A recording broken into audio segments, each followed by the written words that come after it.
Vous le savez, l'accord sur la facilitation des échanges est ratifié par près de 144 pays au monde, dont 44 en Afrique. La CEAC et la CEMAC travaillent sur l'évaluation de l'impact de cette opportunité en Afrique centrale. Les représentants des États membres de ces deux structures ont énuméré les avantages de cette démarche auprès des États signataires.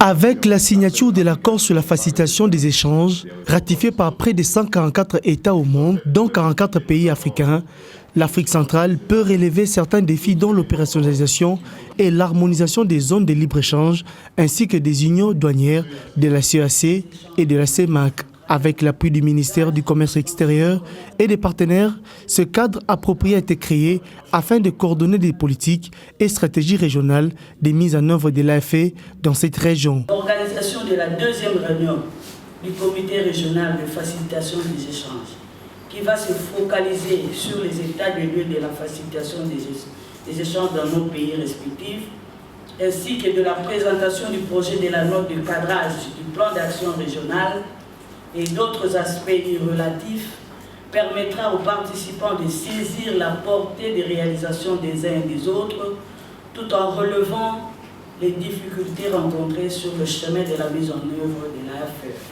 Malgré les obstacles et autres pesanteurs qui plombent les efforts fournis, ces États sont déterminés à atteindre cette intégration par l'accroissement des volumes d'échanges entre les États africains. Il est raisonnable de penser que l'accord de facilitation des échanges pourrait non seulement stimuler le commerce intra-régional et international des pays africains, mais aussi contribuer à l'amélioration de la croissance pour la rendre plus inclusive.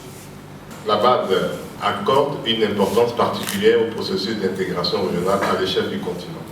S'agissant de l'Afrique centrale en particulier, nous venons d'approuver le nouveau document de stratégie d'intégration régionale qui couvre une période de 7 ans allant de 2019 à 2025.